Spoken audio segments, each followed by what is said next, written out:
하나님께서 우리에게 주시는 말씀은 출애굽기 29장 19절에서 21절까지 말씀입니다. 출애굽기 29장 19절에서 21절까지 말씀입니다. 제가 봉독해 드리도록 하겠습니다. 너는 다른 순양을 택하고 아론과 그 아들들은 그 순양의 머리 위에 안수할지며 너는 그 순양을 잡고 그것의 피를 가져다가 아론의 오른쪽 깃뿌리와 그의 아들들의 오른쪽 깃뿌리에 바르고 그 오른손 엄지와 오른발 엄지에 바르고 그 피를 제단 주위에 뿌리고 제단 위에 피와 관유를 가져다가 아론과 그의 옷과 그의 아들들과 그의 아들들의 옷에 뿌리라. 그와 그의 옷과 그의 아들들과 그의 아들들의 옷이 거룩하리라. 아멘. 예. 그 방에 가면 마스크 검은색이 있거든요. 그거 좀 자주 보시오. 이 마스크가 말을 할 때마다 붙어서 자꾸 입술에 조금 잘 안 들리실 것 같아서요. 자, 오늘 29장 19절 21절 지금 이 오늘 읽은 본문은 이제 저희들이 이제 세 번째 그 위임 제사를 다루는 구절입니다. 그래서 우리가 지금 계속 그 위임과 관련된 세 가지 제사를 지금 본문에 기록해 놨는데 그 두 가지를 이미 다루었죠. 그래서 첫 번째 다루었던 그 뭐죠? 예.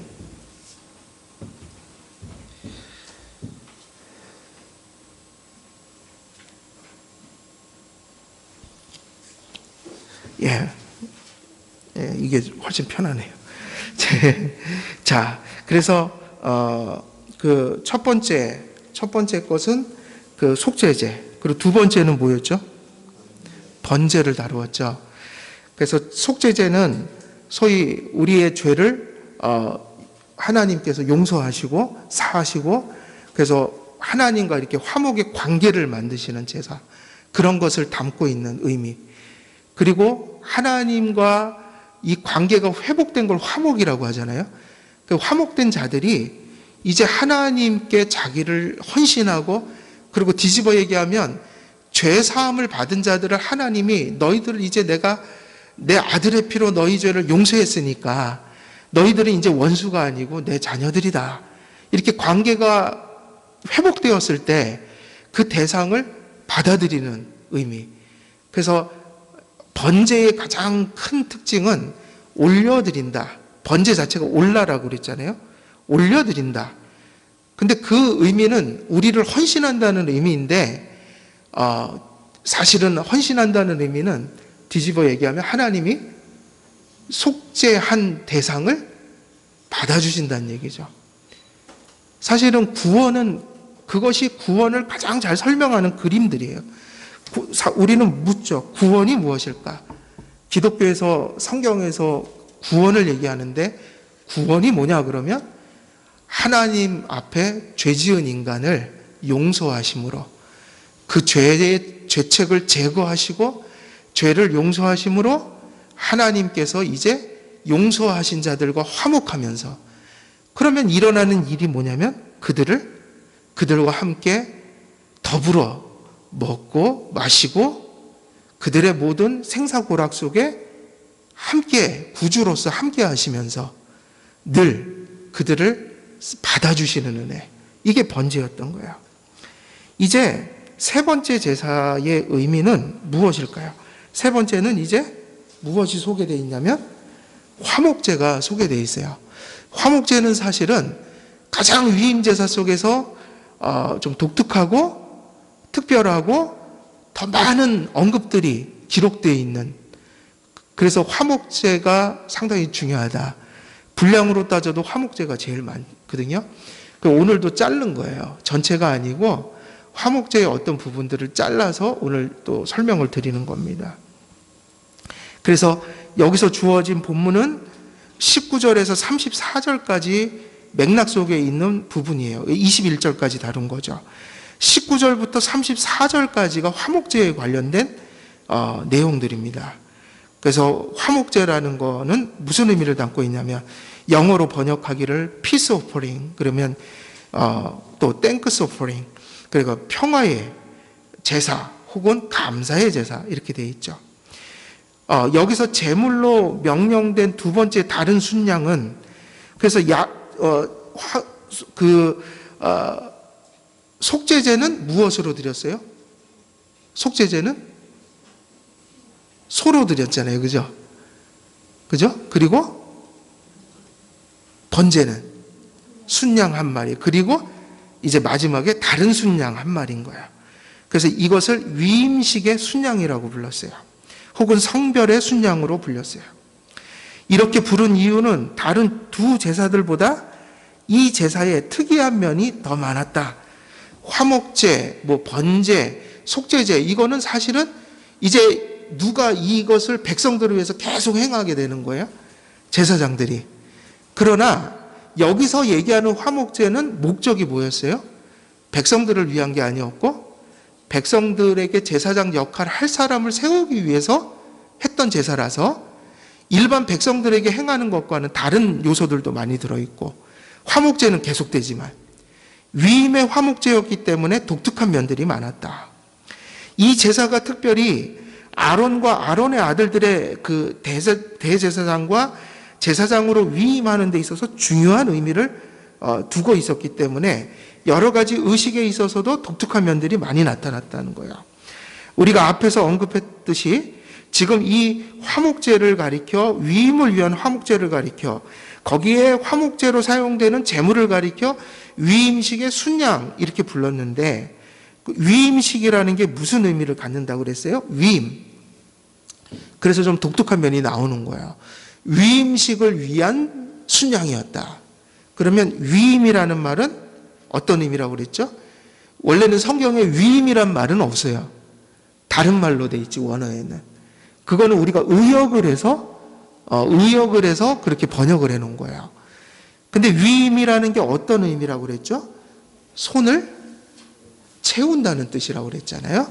그래서 이 얘기는 뭐하고 비슷하냐면 아마 이게 한국에서도 그런지 모르겠어요. 이게 외국에서 그런 문화가 있는 것 같아요. 이런 말을 쓴대요.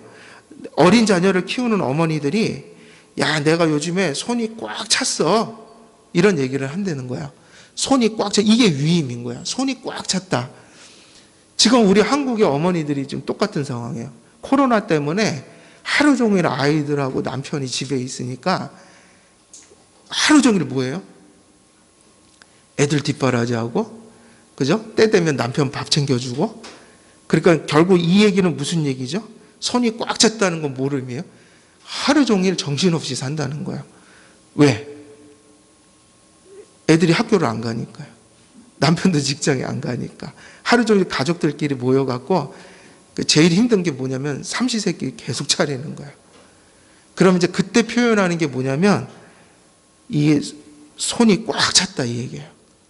손이 꽉 찼다라는 의미는 뭐겠어요? 자녀 양육하는 일로 정신없이 바쁘다. 남편 뒷바라지 하는 일로 정신없이 바쁘다. 그야말로 그건 뭐를 의미합니까? 한 가정의 어머니로서 할 일이 무지 많아졌다는 얘기예요. 그래서 위임식의 순양이라는 말은 아론과 아론의 아들들에게 직분의 권한과 의무를 부여하는 것을 의미한다. 손이 꽉 찼다는 것은 직무를 수행한다는 의미거든요. 어떤 일들로 가득해 있다. 그러니까는 제사장의 일로 가득 찼다는 것은 늘 그들의 손에 무엇이 쥐어져 있다는 걸 의미하겠어요? 재물이 쥐어져 있다는 거예요. 그런 의미로 쓰는 것이다. 그래서 이 화목제 순양이라는 것은 바로 그 절정이죠. 위임식을 할 때 이제 그러한 이미지들이 화목제 속에서 되게 명확하게 다양한 방식으로 이렇게 막 나타나는 거예요. 그래서 위임식의 순양은 그 아론과 아론의 아들들에게 직분의 권한과 의무를 부여하는 것을 의미한다. 그들의 손을 희생제물로 가득 채운다는 그 의미를 위임이라는 말이 갖고 있는 거죠. 결국 이들은 위임 제사를 통해서 어떤 삶을 살도록 부름을 받고 그 자격을 갖추고 그 일을 시작할 수 있게 되는가. 다시 말하면 여호와의 사역에 몰두하는 삶에 부름을 받아 그 일을 수행하게 하는 것이 일종의 그 제사들이었다. 그래서 그런 의미들 중에도 가장 그것을 이미지, 어떤 심상적으로 잘 나타내고 있는 것이 바로 이 세 번째 화목제인 거예요. 그래서 그들은 하나님께서 부여하신 그 직분과 사역으로 거룩하게 성별된 것이다. 화목제로 드려지는 위임식의 순양은 속죄제로 죄를 속하고 번제로 헌신된 아론과 아론의 아들들에게는 이제 마지막으로 어떤 메시지가 전달될까요? 이 제사를 통해서 속죄로 아론과 아론의 아들들의 죄를 이제 사했다는 거야. 용서했다. 너희들을 깨끗하게 씻었다. 뭐로부터? 죄책과 오염으로부터 너희들을 내가 씻었다. 그런 의미에서 속죄제. 그리고 너희들을 용서했기 때문에 이제 너희들을 내가 받겠다. 그러면 이제 세 번째, 가장 중요한 거예요. 제사장 속에 존재해야 되는 거. 백성들에게 제사장 역할을 하기 위해서 먼저 용서받아야 되고, 먼저 죄의 문제를 해결해야 되고, 그리고 하나님께 먼저 받아들여야 되잖아요. 제사의 가장 큰 목적은 뭐죠? 하나님께 받아들여지기 위한 거 아니겠어요?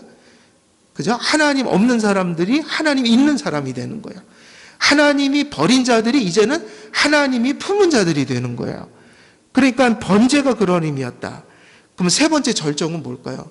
제사장들의 삶의 실존 속에 반드시 있어야 하는 거. 이게 있어야 자기들 속에 있기 때문에 백성들에게도 그것을 줄 수가 있는 거란 말이에요. 세 번째 화목제의 가장 큰 의미는 뭘까요? 속죄제가 죄를 속하는 거였고 번제가 하나님께서 받으시고 백성들 입장에서 헌신하는 거였다면, 이 일이 이루어졌다면 결국은 세 번째 화목제, 여기서는 무슨 일이 일어날까요? 화목제의 의미인 거예요. 그러니까 용서했다, 받으셨다. 그러면 세 번째는 감사 속에서 일종의 하나님이 받으신 그 상태는 이제 하나님 속에 있는 것들을 누린다는 의미겠죠. 누린다. 우리는 그것을 이렇게 표현할 수 있어요. 이것이 이 누림이 어디로부터 오는 거예요? 하나님께서 용서했고 받으셨다. 그럼 그 결과가 뭐냐면, 그 누린다는 의미는 교제예요. 교제. 하나님과 교제한다는 말을 많이 쓰잖아요. 하나님과 친교를 누린다. 하나님과 교제를 누린다. 성도에게는 하나님과의 교제가 있어야 된다고요. 하나님과의 교제가 없으면요, 성도들은 짓눌려 살아요. 여러분, 가끔은 그런 생각을 해요. 은혜 언약에 두 가지가 있다고 그랬죠? 하나님이 은혜를 베푸시고 은혜 언약 속에서 주신 것으로 너 이렇게 바르게 살아야 돼. 하나님이 은혜 언약 속에서 요구하시는 게 있다고 그랬죠. 조건이 있는 거예요. 그래서 근데 성도들에게는 이것이 결국 순종과 불순종으로 나타나는데, 성도들은 하나님이 버리는 일이 있어요, 없어요? 행위 언약에서는 죽는 게 있잖아요. 근데 은혜 언약에서는 죽지 않아요. 뭐가 있냐면 그 조건을 수행하지 못할 때 두 가지가 나타나죠. 하나는 상급이요, 하나는 징계인 거예요. 그러니까 무슨 얘기냐? 은혜 언약 속에서 하나님이 너희 이렇게 살아라 명령하시면 조건이죠. 그건 일종의 언약의 조건. 근데 은혜 언약 속에서는 성도들이 불순종할 때가 있으니까 뭐가 존재해요? 징계가 존재한다. 근데 버리지는 않으신단 말이에요. 징계가 있는 거지. 그래서 은혜 언약 속에서 불순종은 뭐를 불러들이는 거예요? 버림받거나 뭐 떨어져 나가나 이런 의미가 아니라 징계. 그 징계조차도 왜 그렇게 하셨냐면, 하나님의 택한 백성들을 버리시는 게 아니라 징계함으로 교정하시기 위한 것이다. 그래서 우리가 서신서 보면 징계는 다 받는 것이다. 누가 받는 것이다? 불신자가 받는 게 아니라 누구만 받는 거라고 돼 있어요. 성도들만. 그래서 그곳에는 이렇게 돼 있어요. 하나님의 징계는 모두가 받는 것인데, 그 모두가 누구냐면 하나님의 자녀들이 받는 거다. 그래서 징계가 없다면 너희가 하나님의 자녀가 아니다 그랬어요. 맞죠? 어떻게 자녀가 죄짓고 살고 엉망의 삶을 사는데 내버려두면 안 되잖아요. 사랑의 아버지라면 그걸 고쳐줄 거 아니에요. 그래서 징계는 우리를 교정하는 수단으로서 주신 거예요. 일종의 그것은 사랑의 매와 같은 거예요. 그런데 성도들이 순종하면은 복을 많이 받는다는 말을 많이 들으셨죠. 불순종하면 징계를 받겠지만 순종하면 성도들은요 복을 받아요. 근데 여기서 문제가 벌어지는 거예요. 그 복을 어떻게 가르쳤어요? 구약을 잘못 해석해서 구약에서 물질적인 복은 영적인 복을 못 알아들으니까 물질적인 복을 통해서 사실은 영적인 복을 가르친 거거든요. 그래서 예표란 말이에요. 구약의 복이. 신명기에 나오는 무슨 그 육체적이고 지상적인 복, 저주 이런 것은 본질이 아니란 말이에요. 못 알아들으니까 물질적인 걸 가지고 영적인 걸 가르쳤다고요. 똑같아요. 형벌도. 지옥의 형벌을 못 알아들으니 육신적으로 죽거나 병들거나 가뭄 속에서 고통당하거나 지금처럼 이렇게 역병이 돌아서 사람들이 고통당하는 것을 왜 구약시대 때 하나님이 그렇게 보여주셨냐면 영적인 형벌을 지상적인 것으로 가르치셨던 거예요. 유추적으로. 그래서 그걸 예표라고 불러요. 그러니까 구약에서도 본질은 뭐에 있는 거예요? 구약에도 물질 축복이 전부가 아니란 말이에요. 기복신학이 아니었단 말이에요. 가시적인 걸 가지고 보이지 않는 세계를 가르치려고 했던 거예요. 못 알아들으니까. 그러면 은혜 언약 안에서 성도들이 믿는 자들이 하나님 앞에 순종할 때 복 받는다고 할 때 그게 우리가 기복적으로 풀면 되겠어요? 안 되겠어요? 그러면 성경이 우리를 속이는 게 돼버려요. 그게 뭐냐면 그게 무슨 얘기냐면 하나님을 잘 섬기면 제일 좋은 거는 영적으로도 충만하고 그죠? 환경도 좋으면 좋겠죠. 그러나 하나님께 순종하면서 사는 사람들이 정말 모두가 부자 되고 모두가 건강하고 그러냔 말이에요. 그렇지 않고 때로는 의인이 고통을 당할 때도 있고 의인임에도 불구하고 가난하게 사는 사람도 있어요. 만일 기복신학이 진정 그게 진리라면 바르게 살고 하나님 그렇게 섬기다가 가난하면 저주받은 게 된단 말이에요. 그렇지 않고 그 일반 은총이라는 것은 이럴 수도 있고 저럴 수도 있어요. 그게 하나님께 본질은 아니에요. 그래서 하나님께서 가능하면 그 신앙생활 속에서 단정하게 우리에게 적어도 필요한 것은 하나님이 알아 적절히 우리에게 내려주시지만 하나님께 순종하고 산다고 해서 모두가 다 세상에서 1등하고 모두가 대단한 삶을 사는 것은 아니다. 다시 말하면 하나님께 엄청난 축복, 엄청난 순종과 자기 생명까지도 다 드리는 순간에도 어찌 보면 세상에서 비참하게 죽어갔던 사람들도 많단 말이에요. 그러면 기복신학이 진리라면 하나님 위해서 그렇게 희생하고 목숨 버렸던 사람들이 또 혹은 의인이 고난을 당할 때 야, 저들은 저주받았네 이렇게 해석을 해버리면 성경이 되게 불이한 것이 된단 말이에요. 그렇지 않다. 그게 무슨 얘기인가? 주님을 잘 섬겨도 고난받을 수 있어요. 환경이 좋아질 수도 있지만 주님을 더 열심히 섬길 때 오히려 그때 더 어려워질 수도 있다. 그거는 우리가 정할 수가 없는 문제라고요. 그건 본질은 아니에요. 그러면 도대체 성경에서 얘기하는 상급은 뭐죠? 상급은 뭐예요? 그러니까 잘 이해하세요.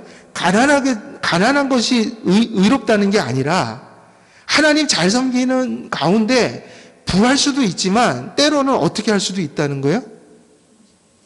어려울 수도 있다는 거예요. 왜냐하면 그거는 본질이 아니니까. 수단적으로 하나님이 필요하면 우리를 이런저런 상황으로 자꾸 인도하실 거예요. 수단적인 거니까. 그러나 궁극적인 것은 그게 아니다. 그러니까 우리가 경제적으로나 육신적으로나 삶이 자꾸 어려워질 때 스스로 저주받았다는 생각을 하면 안 된단 말이에요. 이해되시죠? 무슨 얘기인지? 그러면 우리는 묻는 거예요. 그러면 도대체 하나님은 분명히 순종하는 자에게 하나님을 잘 믿음으로 그 믿음에서 나오는 순종으로 삶을 잘 살아갈 때 상급이 있다고 하는데 그럼 그 상급이 뭐지? 그러면 뭐죠? 그게 세상적인 게 전부가 아니라면 그러면 그 기독교인들이 하나님이 주신 물질적인 것은 늘 감사하면서 살아야 되지만 그것이 어찌할 수 없는 상황들 속에서 내게 피폐함을 가져올 때도 내가 하나님과 바른 관계를 맺고 있다면 나는 하나님의 복받은 자라는 의식을 가지고 살아야 되는데 도대체 은혜 언약 속에서 순종하는 자에게 주시는 상급이 뭐냐는 거예요. 그게 뭐죠? 이거는 개혁주의 교리예요. 그 상급이 뭐냐는 거예요. 이거를 중심을 딱 잘 잡아야지 성경이 해석이 됩니다. 뭘까요, 그게? 네. 그죠? 그러니까 그것을 우리가 좀 더 이렇게 구체적으로 표현하자면 하나님과의 교제를 누리는 거예요. 교제.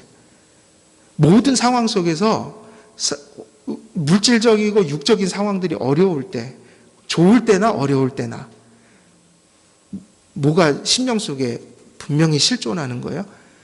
하나님과의 교제가. 그 얘기 아니에요?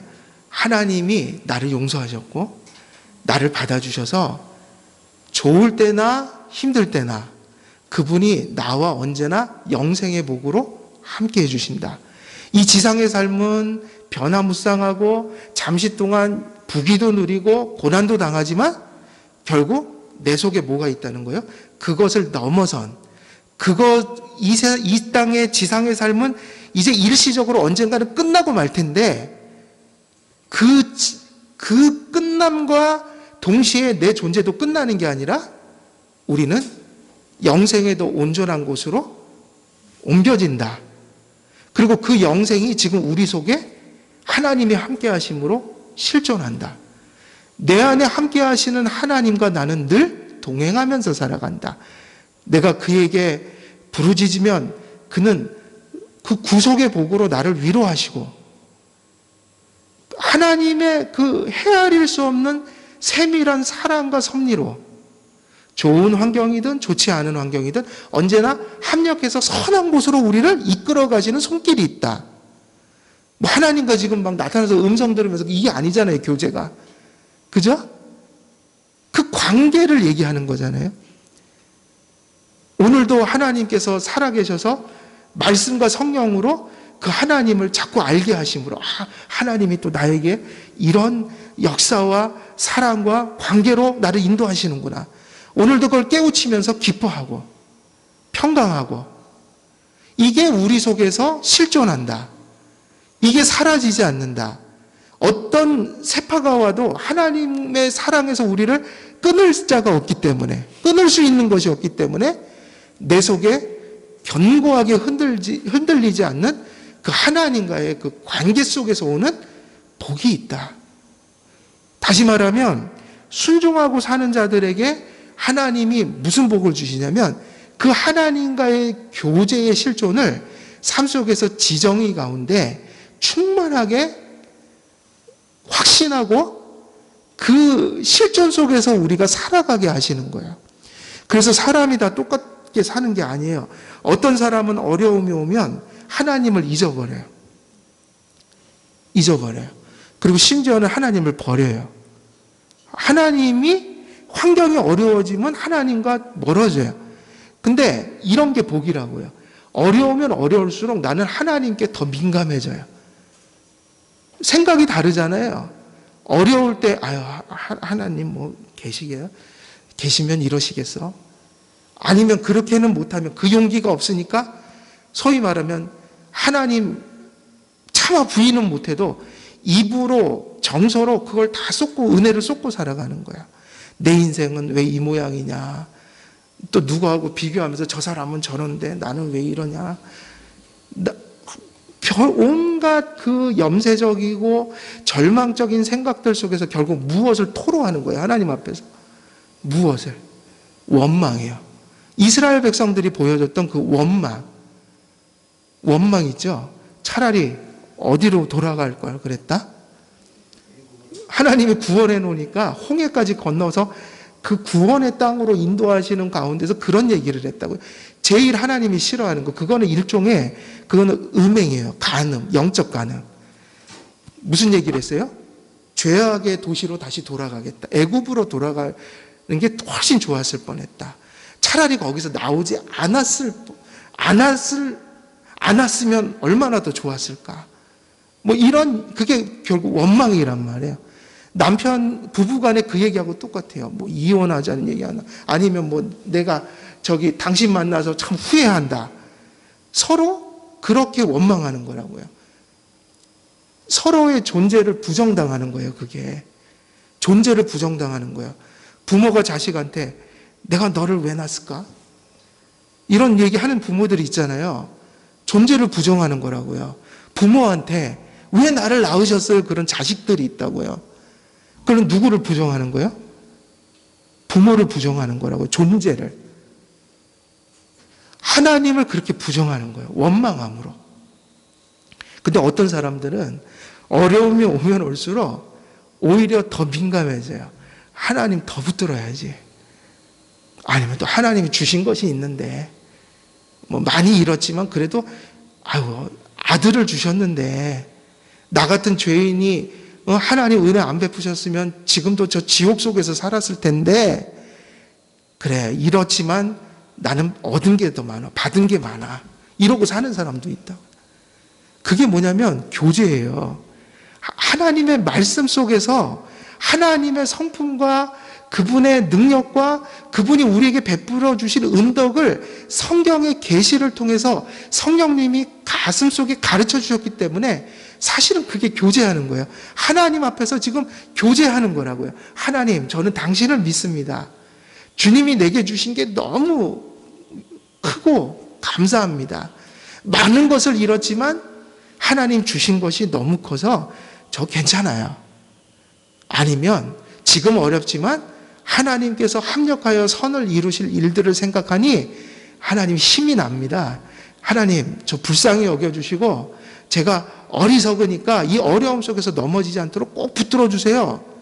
그리고 더 기도한다고요. 그게 뭐 하는 거예요, 지금? 음성 듣고 뭐 예언한다느니 그게 뭐가 아니에요? 교제가 아니라 하나님 말씀이 내 심령 속에 살아있는 거라고요. 그래서 그 말씀을 따라 응답하고 하나님께 말하고 행하고 살아가는 게 교제란 말이에요. 다시 말하면 하나님과의 교제는 하나님을 뭐 하는 거예요? 교제라는 것을 청교도들이 그렇게 풀었다고요. 하나님과 교제한다는 것을 말씀과 기도 속에서 누구를 바라보는 거예요? 하나님 바라보는 게 교제라고요. 그러니까 여러분 안에 하나님과의 교제가 있느냐 없느냐를 어떻게 분별하면 돼요? 오늘도 모든 상황 속에서 내가 하나님을 바라보는 마음이 있다면 지금 그분은 그 바라봄이 뭐니까? 하나님 우리와 어떻게 교제를 하시냐면 말씀을 통해 하나님을 바라보게 하심으로 교제하신단 말이에요. 그러니까 오늘 하나님이 내 심령 속에 바라봐지면 하나님과 교제하고 있는 거란 말이에요. 근데 하나님이 안 보이기 시작해요. 기도도 안 되고 하나님 말씀은 머릿속에 알죠. 아는데 마음에 안 와닿아요. 안 믿어져요. 의심만 들어요. 혹은 그게 너무 멀리 느껴지는 거예요. 하나님이 내가 너를 용서했다, 너를 받아줬다, 나는 너와 늘 함께 동행할 것이다, 모든 것이 합력해 선을 이룰 것이야. 근데 그 말이 머릿속에는 잊어버릴 수가 없죠. 뇌에 새겨져 있는 건데. 근데 마음으로는 그게 수용이 안 되는 거예요. 어떤 상황 속에서. 그게 뭐예요? 하나님과의 교제가 끊어진 거라고요. 여러분, 지식적으로 그 인포메이션이 없어질 수 있겠냐고요. 그건 아니잖아요. 하나님과의 교제가 끊어진 상태 속에서도 성경 구절을 줄줄이 외울 수 있다고요. 지능적으로. 그죠? 여러분, 다윗이 왜 회개한지 아세요? 다윗이 손 들고 회개했단 말이에요.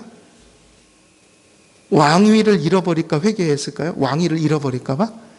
그에게 주신 물질을 잃어버릴까 회개했을까요? 아니에요. 성경 보면 그렇게 나오지 않아요. 시편에 보면. 다윗은 그것 때문에 회개한 거예요. 하나님 믿는 사람이라, 생명이 있는 사람이라 하나님이 어느 순간부터 보이질 않는 거예요. 마음속에서. 무슨 얘기인지 아시겠죠? 하나님을, 여호와를 모르는 게 아니라 또렷이 알아요. 근데 옛날처럼 그 사랑이, 그 친밀함이, 그 하나님께서 나를 사랑하심으로 다가오는 분으로 느껴지는 게 아니라 죄를 담뿍 지고 있으니까 자기 안에도 적대감이 느껴지고 하나님도 멀리 계신 것 같고 하나님이 이제는 복을 주는 자가 아니라 심판하는 자처럼 느껴지고, 그게 뭐냐면 짓눌린다는 얘기예요. 양심이 하나님의 심판으로 짓눌린다. 그게 뭐예요? 예전처럼 하나님과 사랑의 교제를 누릴 수 없었던 거예요. 하나님이 시야에 보이지 않는 거예요. 그러니까 믿는 자는 생명이 있어서 그 정도 되면 어떻게 돼야지 정상이에요? 답답하다. 내가 요즘에 크리스찬인데 꼭 크리스찬 아닌 것 같아, 내가. 그렇게 느껴져야지 된다고요. 야, 내가 왜 이러지? 내가 이러지 않았는데. 그 상태 자체가 답답하고 그 상태 자체가 너무 고통인 거예요. 그러니까 왕이잖아요, 왕. 그 순간에도 다윗은 승승장구하고 살아갔다고요. 그의 권력도 든든했다고요. 그러나 그 산의 진미와 왕으로서 누리는 권력이 그에게 아무런 기쁨을 줄 수가 없었어요. 왜냐하면 크리스찬은 물질적인 것으로만 만족을 얻을 수 없는 생명이 이미 생겼기 때문이에요. 여러분, 행복의 기준이 뭐죠? 행복이 뭐예요, 여러분? 사람들 그렇게 행복을 추구하는데 행복이 뭐죠, 여러분? 행복. 저는 하이델베르그 신앙고백서에 보면은 우리가 사나 죽으나 유일한 위로는 예수 그리스도의 복음이다 그랬는데 그거를 다 못 알아들어요. 왜냐하면 복음이 가치가 있다라는 것을 깨달아야지 그게 위로인 거지, 복음의 가치를 못 보는데 위로가 될 수는 없는 거잖아요. 사람들에게 위로는 뭐예요? 솔직히 말하면 사나 죽으나 유일한 위로는 예수님이다 그러면 세상 사람들이 알아들어요? 못 알아들어요? 못 알아듣죠. 왜냐하면 그 사람들은 예수님이 위로가 아니에요. 그리고 예수님을 아무리 얘기해도 그들은 예수님으로 위로받지는 못해요. 뭐로 위로받죠? 여러분, 뭐로 위로받을까요? 예수님 빼고. 여러분, 그건 우리도 조금씩 위로는 받을 수 있어요. 육을 가졌기 때문에. 뭐로 위로받으세요, 여러분은? 예수님 빼고. 뭐 많죠, 그죠? 뭐 여러분의 경제가 좋아지면 위로받잖아요. 아니, 솔직히 싫다 그러면 거짓말이죠, 그건. 그리고 또 청년들 같은 경우는 멋진 또, 그죠? 애인이 생기거나 아니면 또 직장 좋은 곳에 가고 이런 게 위로잖아요. 근데 기독교인에겐 그게 전부가 될 수가 없단 말이에요. 그게 전부인 것처럼 순간적으로 쫓아갈 수는 있으나 하나님과의 관계가 멀어져 버리면 이제 슬슬 고통스러워지기 시작한단 말이에요. 그게 뭐 때문인지 아세요? 저는 행복과 위로의 기준을 이렇게 좀 정해봤어요. 그 존재가 그 행복을 결정하는 거예요. 디피니션은 그렇게 가는 거예요. 그 존재가 위로와 행복의 내용을 결정하는 거예요. 여러분, 동물이라고 생각해 보세요. 우리가 동물이라면, 개라면 무엇으로 만족하고 살 수 있어요? 주인이 던져주는, 그죠? 개사료로 만족하고 사는 거예요. 그 동물적 수준에서, 존재가 동물이잖아요. 개잖아요. 그럼 개의 수준에서 행복이 있는 거예요. 이제 사람으로 넘어오면 그 행복의 수준이 달라져요.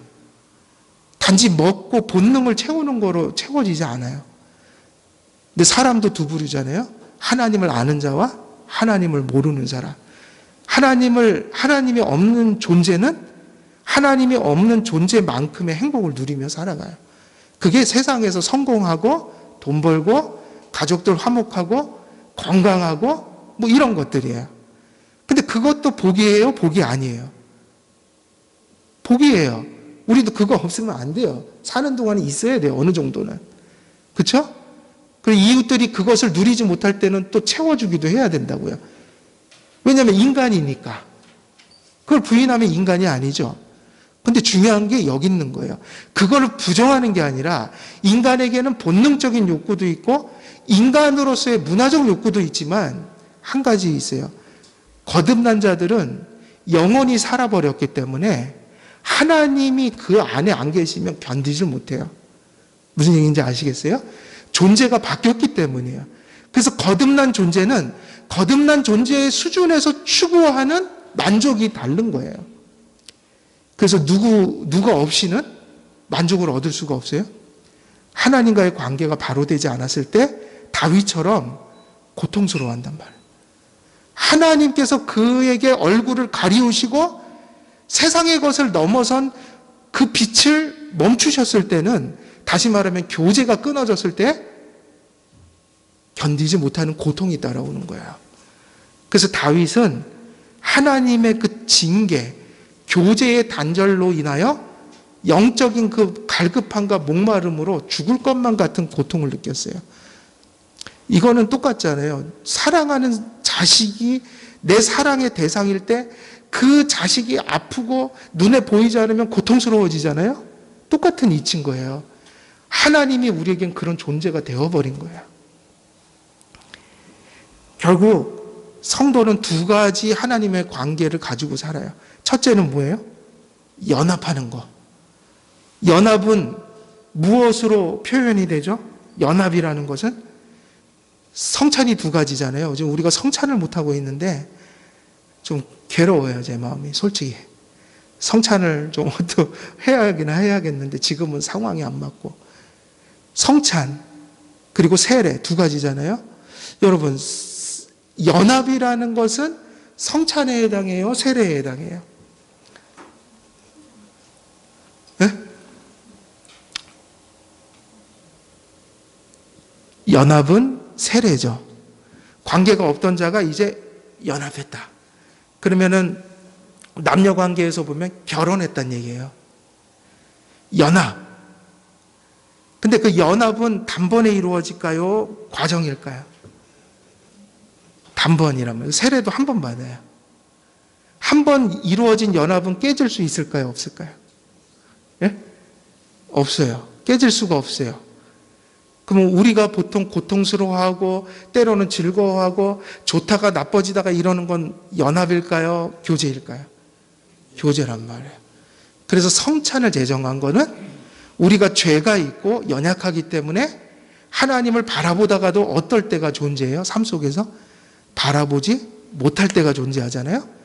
그래서 하나님 바라보라고 우리가 연약하니까 바라보도록 도와주는 은혜의 수단이 뭐냐면 성례인 거예요.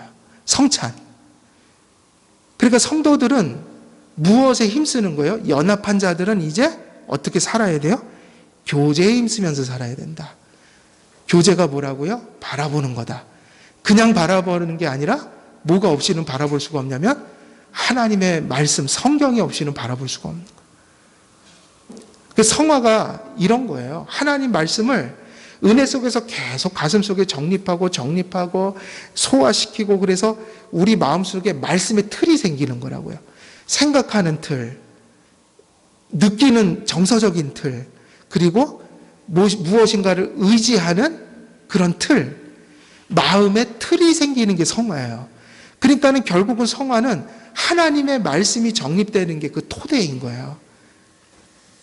그래서 제사장들도 이 세 번째 제사는 뭐냐면요, 용서하고 받은 자, 이제 그들과 뭐 하겠다는 거예요? 교제의 복을 그들에게 누리게 하고 그것으로 그들의 위로를 삼게 하시겠다는 거예요. 그것이 있어야, 자기들 속에 그것이 있어야 또 백성들에게 그것을 전할 수 있다. 결국 제사장들의 가장 중요한 직무 중에 하나는 무엇이 있는 거예요? 제사를 통해서, 제사장의 직무를 통해서 이스라엘 백성들을 용서받게 하고 하나님께 받아들여지게 하고, 그리고 최종적인 가장 그 카타르시스는 어디에 있는 거예요? 절정은 하나님께서 받으신 자들로 교제케 하는 거라고요. 하나님과 교제함이 있게 하는 거. 그래서 화목제의 그 핵심은 뭘까요? 누림이에요. 누림. 누린다고 할 때 그게 뭐라고요? 우리가 이게 빨리 들어와야 돼요.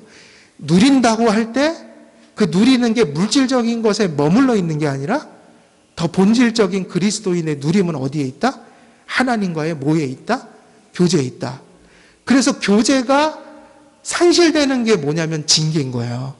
여러분이 죄를 지면은 하나님과의 교제가 자꾸 끊어져요. 잠들어요. 근데 그게 왜 징계로서의 효과를 거두냐면, 성도들이 징계를 받아서 하나님과의 교제가 끊기면은 살 맛이 나지를 않아요. 산의 진미를 먹어도 가슴 한편이 불안하고 허무하고 공허해요. 그래서 생명이 있는 자기 때문에 시체와 송장을 갖다 놓고 음식을 먹이지 않는다고 고통스러워하지는 않잖아요. 그러나 살아있는 한은 먹지 못할 때는 배고픔을 느끼는 거예요. 하나님의 최고의 징계는 교제를 끊는 거야. 얼굴을 가리우시는 거라고. 그것을 또 하나의 징계의 효과가 되어 하나님 백성들이 어떻게 되게 되는 거예요? 돌아오게 되는 거예요. 하나님과 연합한 자들은 하나님과 뭐에 힘써야 된다고요? 교제함에 힘써야 된다. 그럼 교제함이 뭐죠? 만사에, 이렇게 생각하면 쉬워요. 만사에. 잘 될 때 하나님이 물질의 복을 주실 때 하나님과 교제가 필요한 시점이에요. 왜 그럴까요? 잘 돼요. 막 모든 게 잘 되는 거예요. 그때 왜 교제가 필요하죠? 그게 복의 본질이 아니니까 그 물질적인 상대적인 복이 진정 복이 되려면 내가 잘 될 때 누구를 잘 바라봐야 돼요? 그죠? 그래서 그게 되게 중요해요. 어려울 때만 하나님 찾는 게 아니라 잘 될 때 더 하나님 붙들어야 된다고요. 근데 대부분은요, 거의 90%는 자기가 바라던 것을 얻으면 보통은 어떻게 될까요? 그 전에 기도하던 것도 멈추고 그냥 거기 빠져 산다고요. 근데 사실은 우리가 무언가를 하나님께 받았을 때 하나님과 교제가 정말 필요한 순간이에요. 잘 될 때. 왜 그러냐면 잘 될 때 하나님을 바라보지 못하면 교만해지고 가진 것도 하나님의 목적을 향해서 쓰여질 수가 없고, 그래서 그 잘됨이 나의 영혼을 망치는 것이 된다고요. 그래서 잘 될 때 하나님을 바라봐야 돼요. 교제에 힘써야 된다고요. 또 반대로 어쩔 때 하나님 바라봐야 돼요? 아까 그게 순경이라면 역경의 때. 왜냐하면 잘 되는 것도 나를 망칠 수 있지만 안 되는 것도 나를 망쳐요. 사람이 너무 힘들고 너무 피폐해지고 너무 고통스러우면 또 역시 누구와 멀어지게 돼 있어요. 그게 믿음으로 갈 때 그게 유익이 되는 거지, 믿음으로 살지 못하면 고통은 다 뭐를 가져와요? 큰 타격을 가져와요. 인생이 그런 거예요. 그러니까 인생이 참 어려워요. 잘 돼도 망가질 수 있고 너무 피폐해도 망가질 수 있어요. 성경 보면 그 얘기는 정말 진리예요. 부하지도 않게 하시고 어떻게도 않게 하시라? 가난하지도 않게 하소서. 옛날에 아버지가 그런 말씀 해주시더라고요. 무슨 말인지는 잘 모르지만 그때는, 야, 물질은 너무 앞에 가도 안 되고 너무 뒤에서도 안 되니까 딱 네 옆에 놓으라. 그 얘기를 해주시더라고요. 뭐냐면 그건 수단이기 때문에 그런 거예요. 그래서 잘 될 때 하나님 정말 잘 바라봐야 되고, 정말 힘들 때, 역경의 때, 고통의 때 하나님 또 바라볼 줄 알아야 돼요. 결국 하나님과의 교제를 누린다는 것은 모든 상황 속에서 하나님을 바라보는 은혜를 받는다는 거예요. 근데 그 은혜를 무슨 제사 속에 하나님이 담아 놓으셨어요? 화목제란 말이에요. 화목제의 모든 의식의 내용들을 보면 하나님과 교제하는 것을 상징해 놓고 있어요. 위임식 제사에 있어서 그 번제가 제사장들의 헌신과 그런 것을 통해서 영광을 하나님께서 받으신다면, 화목제를 통해서는 그 하나님께서 받으신 자들과 교제함으로 그들에게 베푸시는 은혜와 위로를 제사장들에게 가르쳐 주셨다. 그래서 웨스트민스터 소요리 문답 제1문답이 그 전 문답에 사실은 뭐일까요? 우리가 사는 데 있어서 그 제일 된 목적이 뭡니까 묻는데, 그것은 사실은 전 문답의 서론과 같은 역할을 하는 거예요. 이걸 위해서 지금 삼위일체도 배우고 예수님의 속죄도 배우고 뭐 교회론도 배우고 종말론도 배우는 거라고요. 웨스트민스터 소요리 문답에 보면 하나님의 영광을 위해서 사는 것이 인생의 제일 된 목적으로 제시되어 있죠. 그런데 한편으로 다른 신앙 고백서인 하이델베르크 요리문답을 보면 역시 그 요리문답의 일문, 서론 역할을 하는 거기에는 뭐가 나와 있어요? 사나 죽으나 유일한 위로가 뭔가.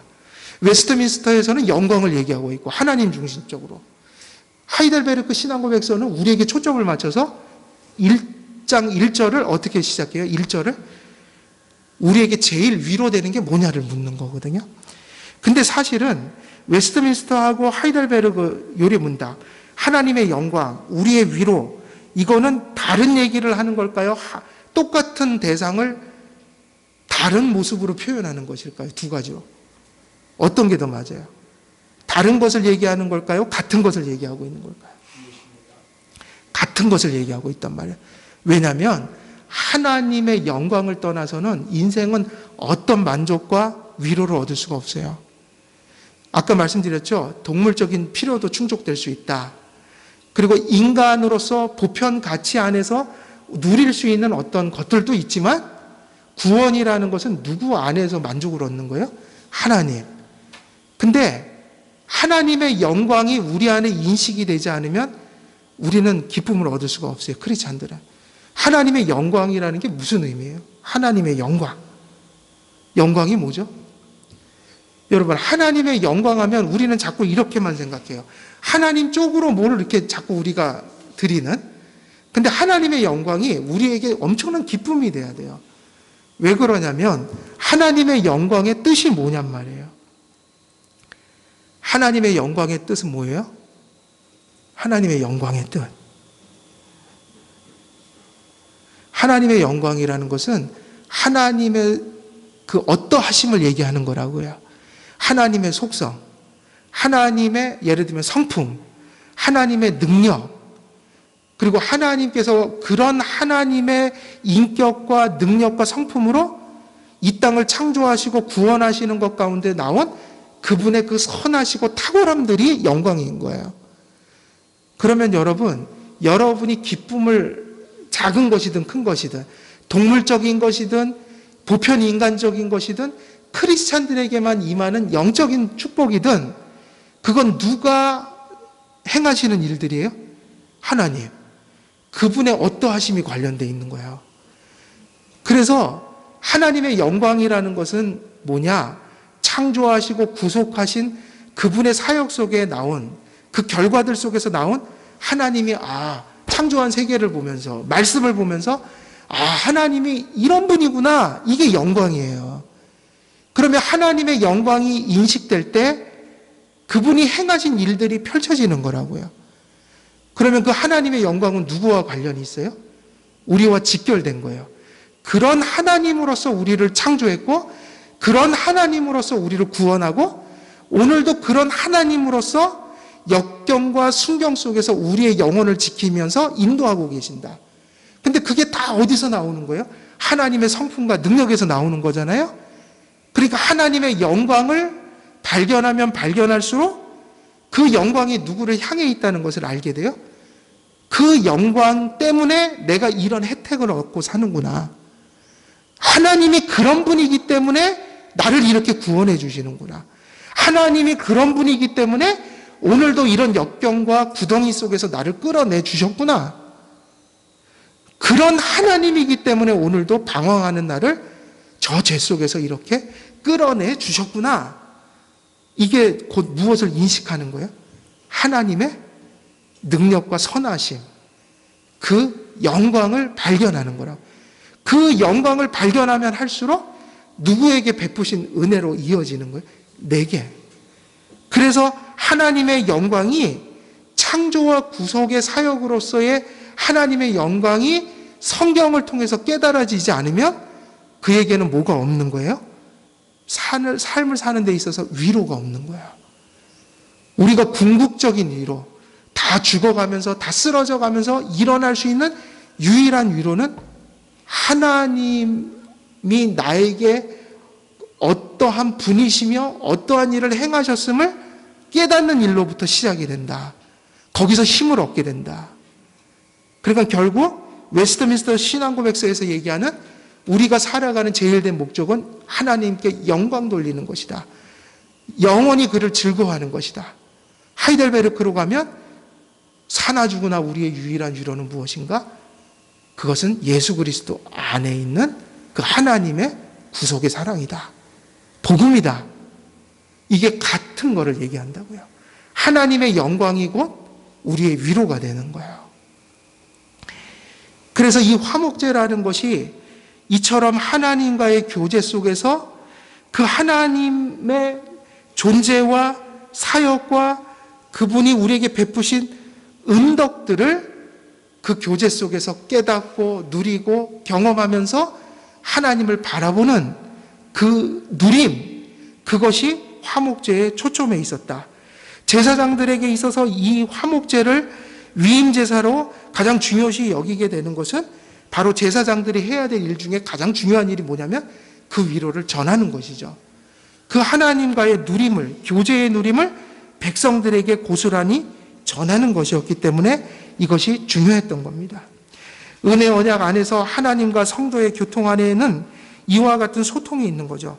성도들은 하나님께 영광을 돌리며 영광스러운 성품과 능력을 가지신 하나님께서는 성도들에게 유일한 위로가 되어주시는 것. 하나님께 영광을 돌리는 곳에서 무엇이 나타난다고요? 그 영광이 발견되는 곳에서 하나님의 위로가 나타난다. 그래서 여러분 성경책을 봐야 되는 거예요. 성경책을 봐야 되는 이유가 뭐라고요? 성경에 창조의 이야기와 구속의 진리가 적혀 있잖아요. 그게 결국 무엇을 가리키는 거예요? 창조, 구속. 성경의 우리가 일반 계시로는 타락한 심령 때문에 그걸 볼 수 없잖아요. 왜곡되니. 우상에 빠진다고요. 그래서 하나님의 말씀 속에서 세상을 바라봐야 된다.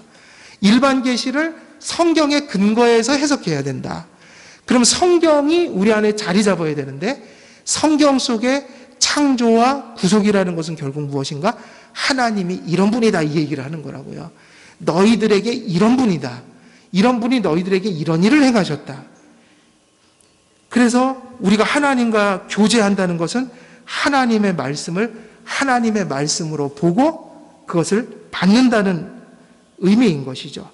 그리고 그 말씀을 깨달을 때 그 말씀 속에서 하나님의 영광을 발견할 때 우리는 비로소 우리가 왜 이 땅에 태어나 하나님께서 우리를 지어주셨고 또 이 땅에서 우리를 구원해서 살게 하시는지 삶의 목적과 그런 삶에 있어서의 진정한 위로를 깨닫게 되는 것이죠.